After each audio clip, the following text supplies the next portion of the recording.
Hello guys, welcome to stay psyche. ഇന്ന് നമ്മൾ discuss ചെയ്യാൻ പോകുന്ന ടോപ്പിക് മെമ്മറി ആൻഡ് ഫോർഗെറ്റിംഗ് ആണ് കേട്ടോ. അപ്പം നമുക്ക് സ്റ്റാർട്ട് ചെയ്യാം.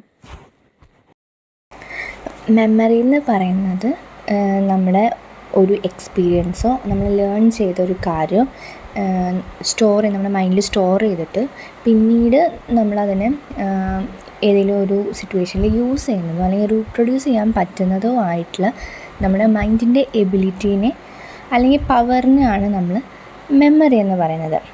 റൈബൺ പറയുന്ന ആൾ മെമ്മറിക്ക് ഡെഫിനിഷൻ പോലെ കൊടുത്തിട്ടുണ്ട്: the power that we have to store our experiences and to bring them into the field of consciousness after the experience have occurred.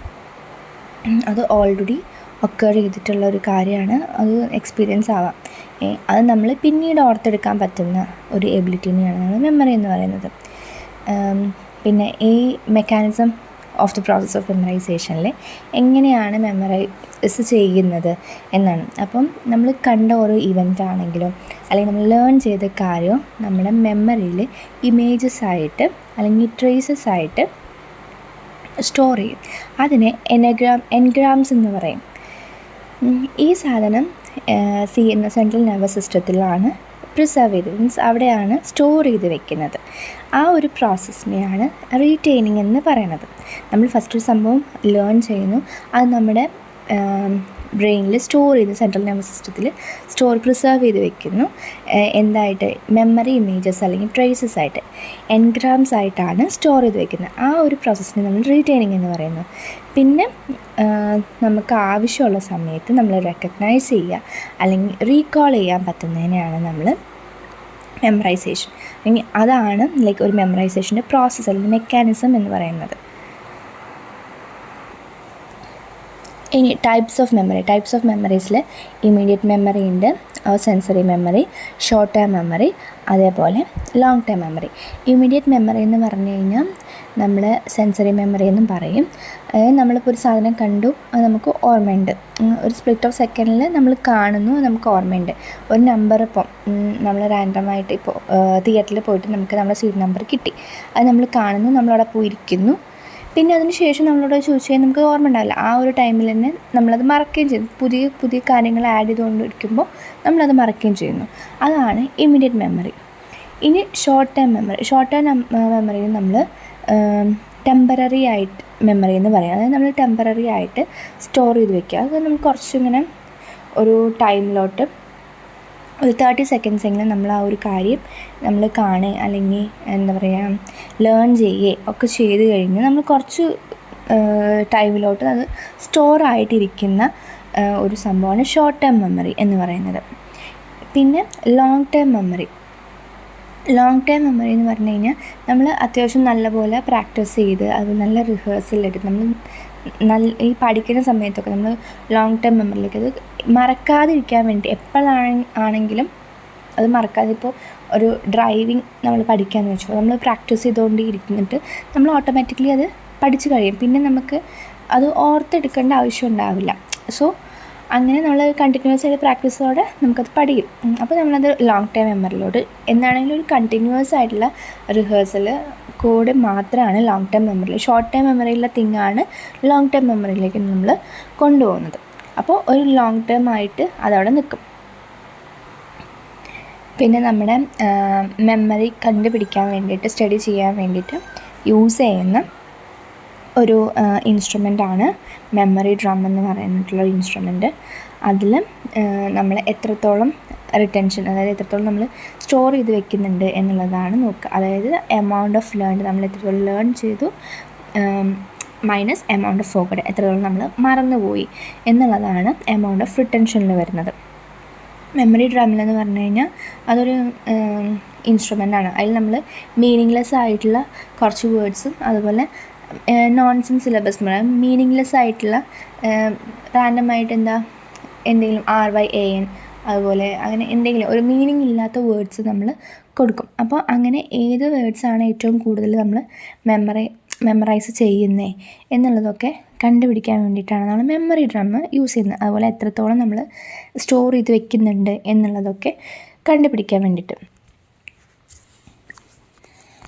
ഇനി ഇക്കോണമി ഇൻ മെമ്മറൈസിങ് നമുക്ക് എങ്ങനെയൊക്കെ മെമ്മറൈസ് ചെയ്യാൻ പറ്റും എന്നുള്ളത് റെസിറ്റേഷൻ മെത്തേഡിൽ ഒരു തിങ് വീണ്ടും വീണ്ടും വീണ്ടും പറഞ്ഞ് റെസൈറ്റ് ചെയ്തിട്ട് അങ്ങനെ റെസിറ്റേഷൻ മെത്തേഡിൽ നമുക്ക് മെമ്മറൈസ് ചെയ്യാൻ പറ്റും. പിന്നെ whole or a part method, ഒരു പാരഗ്രാഫ് ആണെങ്കിൽ മുഴുവൻ വായിച്ചിട്ട് പഠിക്കുക, അല്ലെങ്കിൽ അതിനെ പാർട്ടായിട്ട് നമ്മൾ സ്പ്ലിറ്റ് ചെയ്തിട്ട് പഠിക്കുക അല്ലെങ്കിൽ ലേൺ ചെയ്യുന്ന മെത്തേഡ്.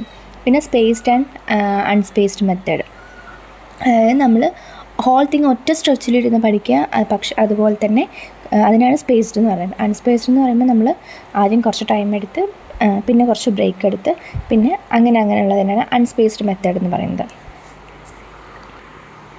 പിന്നെ വരുന്നത് training in memory. Training in മെമ്മറിയിൽ പറയാൻ നമ്മൾ മസിൽസ് ട്രെയിൻ ചെയ്യുന്ന പോലെ നമുക്കൊരിക്കലും മെമ്മറീനെ ട്രെയിൻ ചെയ്യാൻ പറ്റില്ല. അപ്പം അതിൽ നമുക്ക് ലേണിംഗ് ഒന്നും കൂടെ ഇമ്പ്രൂവ് ചെയ്യാം.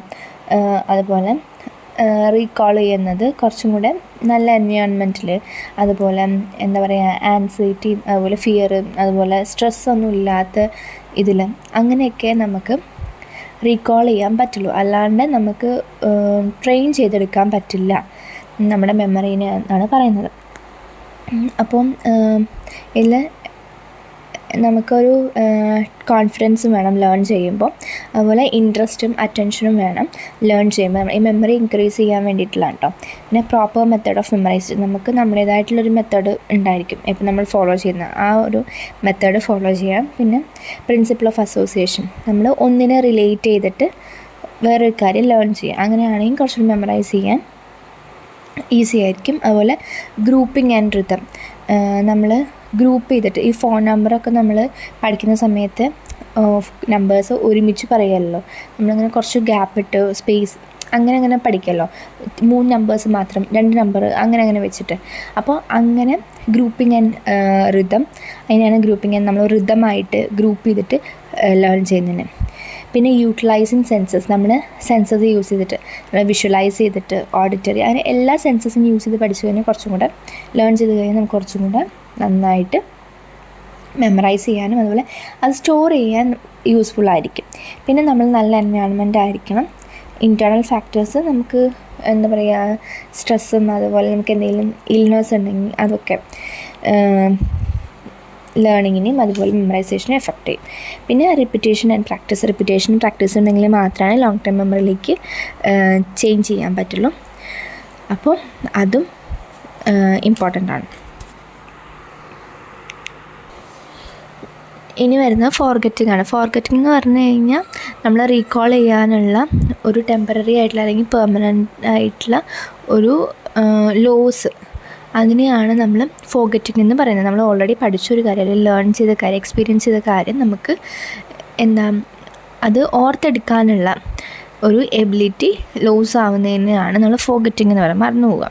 അതിൽ എബിംഗസ് കർവ് ഓഫ് ഫോർഗെറ്റിങ്ങിൽ എബിംഗസ് പറഞ്ഞ ഒരാളാണ് ഫിനോമിനൻ ഓഫ് ഫോർഗെറ്റിംഗ് എന്ന് പറഞ്ഞ ഒരു ഇത് കണ്ടുപിടിച്ചിട്ടുണ്ടായിരുന്നു. സോ അയാൾ ഒരു എബിംഗസ് കർവ് ഓഫ് ഫോർഗെറ്റിംഗ് എന്ന് പറഞ്ഞിട്ട് ഒരു ഇത് ചെയ്തിട്ടുണ്ട്. ആ ഒരു കേർവ് ഇമ്പോർട്ടൻ്റ് ആണ് കേട്ടോ, അതൊന്ന് ജസ്റ്റ് നോക്കി വെച്ചേക്കുന്നതും. അതിലയാൾ പറയുന്നത് എന്താണെന്ന് വെച്ചാൽ നമ്മൾ എത്രത്തോളം ലേൺ ചെയ്തു, amount of learned material forgotten എന്ന് പറയുന്നത് നമ്മൾ എത്ര ടൈം ലാപ്സ് ആഫ്റ്റർ ലേണിങ്, എത്ര ടൈം ലാപ്സ് എടുത്തു എന്നുള്ളതും. റേറ്റ് ഓഫ് ഫോർഗറ്റിംഗ് എന്ന് പറയുന്നത് നമ്മൾ അത് ഇങ്ങനെ ലേൺ ചെയ്തുകൊണ്ടിരിക്കുമ്പോൾ അതിൻ്റെത് കുറഞ്ഞു പോകും. ഈ 2 കാര്യമാണ് എബിംഗസ് കർവിൽ പറയുന്നത്. പിന്നെ ടൈപ്സ് ഓഫ് ഫോർഗറ്റിംഗ് ഉണ്ട്. നാച്ചുറൽ ഫോർഗറ്റിംഗ് ഉണ്ട്, മോർബിഡ് ഫോർഗറ്റിംഗ് ഉണ്ട്. നാച്ചുറൽ ഫോർഗറ്റിംഗ് എന്ന് പറയുമ്പോൾ നമ്മൾ തനിയെ മറന്നു പോകുന്നത്. മോർബിഡ് ഫോർഗറ്റിംഗ് എന്ന് പറയുമ്പോൾ നമ്മൾ ഇൻറ്റൻഷ്യലി റിപ്രസ് ചെയ്യുന്നത്. ഈ ചൈൽഡ്ഹുഡിൽ എന്തെങ്കിലും ട്രോമാസോ അല്ലെങ്കിൽ നമുക്ക് ഇഷ്ടമില്ലാത്ത ഫിയർ വരുന്നു, അല്ലെങ്കിൽ ഇഷ്ടമില്ലാത്തതായിട്ടുള്ള അൺപ്ലസൻ്റ് ആയിട്ടുള്ള സിറ്റുവേഷനൊക്കെ നമ്മൾ മനഃപൂർവ്വം മറന്നു കളയുക. അതിനെയാണ് മോർബിഡ് റിപ്രഷൻ എന്ന് പറയും. റിപ്രഷൻ ഡിഫെൻസ് മെക്കാനിസമാണ് ഫ്രോയിഡിൻ്റെ. അപ്പോൾ അതാണ് മോർബിഡ് ഫോർഗറ്റിംഗ് എന്ന് പറയുന്നത്. തിയറീസ് ഓഫ് ഫോർഗറ്റിങ്ങിൽ 3 തിയറീസാണ്. ഫസ്റ്റ് തിയറീസ് ഓഫ് ഫോർഗെറ്റിങ്ങിൽ 3 തിയറീസ് ഉണ്ട്. Trace decay theory, interference theory, repression theory. Trace decay theory എന്ന് പറഞ്ഞു കഴിഞ്ഞാൽ ടൈം എടുക്കുമ്പോൾ time is the cause of forgetting എന്നാണ്. അതായത് നമ്മൾ ലേൺ ചെയ്ത കാര്യം പിന്നെ നമ്മൾ ഓർക്കുന്നില്ല. നമ്മളങ്ങനെ കുറേ കാലം കഴിഞ്ഞിട്ട് പിന്നെ ഓർക്കുമ്പോൾ നമുക്ക് ചിലപ്പോൾ കിട്ടണമെന്നില്ല. സോ ടൈമോടെ നമ്മൾ പുതിയ പുതിയ കാര്യങ്ങൾ ലേൺ ചെയ്യുമ്പോൾ അതങ്ങനെ ഡീകേ ആയിപ്പോവും. മീൻസ് അതങ്ങനെ ഫോർഗെറ്റ് ചെയ്ത് പോവും. അതാണ് ട്രേസ് ഡീകേ തിയറി പറയുന്നത്. പിന്നെ ഇൻ്റർഫറൻസ് തിയറി പറയുന്നത് നമ്മൾ ലേണിങ്ങിനെ ഒരു സംഭവം ഇൻ്റർഫിയർ ചെയ്യുകയും അത് നമ്മളെ ഫോർഗെറ്റിങ്ങിലേക്ക് ലീഡ് ചെയ്യും. അതായത് നമ്മൾ പ്രീവിയസ്ലി ഒരു സംഭവം ലേൺ ചെയ്തിട്ടുണ്ട്, അത് പുതിയതായിട്ട് നമ്മൾ ലേൺ ചെയ്യുന്ന ഒന്നിനെ ഇൻഹിബിറ്റ് ചെയ്യുന്നതോ അല്ലെങ്കിൽ നമ്മൾ പുതിയൊരു കാര്യം ചെയ്യുന്നത് പഴയ ഒരു കാര്യത്തിനെ ഇൻഹിബിറ്റ് ചെയ്യുന്നതോ ആയിട്ടുള്ള സംഭവങ്ങളാണ് ഇൻ്റർഫറൻസ് തിയറിയിൽ പറയുന്നത്. അതിലാണ് റീട്രോ ആക്റ്റീവ് ഇൻ്റർഫറൻസ് ഉണ്ട്, അതുപോലെ പ്രോ ആക്റ്റീവ് ഇൻ്റർഫറൻസ് ഉണ്ട്. റീട്രോ ആക്റ്റീവ് ഇൻ്റർഫറൻസ് എന്ന് പറഞ്ഞു കഴിഞ്ഞാൽ നമ്മൾ പുതുതായിട്ട് പഠിക്കുന്ന ഒരു കാര്യം, ലേൺ ചെയ്യുന്ന ഒരു കാര്യം നമ്മൾ പ്രീവിയസ്ലി ലേൺ ചെയ്ത കാര്യത്തിനെ ഇൻ്റർഫിയർ ചെയ്യുന്നത്, എഫക്റ്റ് ചെയ്യുന്നതിനെയാണ് റീട്രോ ആക്റ്റീവ് ഇൻഹിബിഷൻ എന്ന് പറയുന്നത്. പിന്നെ പ്രോ ആക്റ്റീവ് ഇൻ്റർഫറൻസ് എന്ന് പറയുന്നത് നമ്മൾ പഴയ ഒരു കാര്യം, മറ്റേ റീട്രോയുടെ നേരെ ഓപ്പോസിറ്റ്, പഴയ ഒരു കാര്യം പുതിയൊരു കാര്യം ലേൺ ചെയ്യാൻ വേണ്ടിയിട്ട് ഉള്ളതിനെ ഇൻഹിബിറ്റ് ചെയ്യുന്നു എന്നുള്ളത്. പിന്നെ റിപ്രഷൻ തിയറി നേരത്തെ ടൈപ്സ് ഓഫ് ഫോർഗെറ്റിങ്ങിൽ പറഞ്ഞില്ലേ, സെയിം സാധനം, മോർബിഡ് അതുതന്നെ. അതായത് നമ്മുടെ ഇൻറ്റൻഷനലി നമ്മൾ ഒന്ന് ഫോർഗെറ്റ് ചെയ്യുന്നു, അത് ഫ്രോയിഡിൻ്റെ ഇതിൽ വരുന്നതാണ്, ഡിഫെൻസ് മെക്കാനിസത്തിൽ വരുന്നതാണ് റിപ്രഷൻ. നമ്മൾ ഇൻറ്റൻഷനലി ഒരു സംഭവത്തിന് ഫോർഗെറ്റ് ചെയ്യുന്നു, അത്രയാണ്. So thank you for watching this video. അപ്പോൾ എന്തെങ്കിലും ഡൗട്ട്സ് ഉണ്ടെങ്കിൽ കോമെൻറ്റ് ചെയ്യുക. അതുപോലെ ഏതെങ്കിലും പുതിയ ടോപ്പിക്സിനെ കുറിച്ചിട്ട് നോട്ട്സോ വേണമെങ്കിൽ നിങ്ങളൊന്ന് കോമെൻറ്റ് ചെയ്താൽ മതി. ആൻഡ് വീഡിയോ ഒന്ന് ലൈക്ക് ചെയ്യുക, ഷെയർ ചെയ്യുക, അതുപോലെ തന്നെ സപ്പോർട്ട് ചെയ്യുക. Okay, by.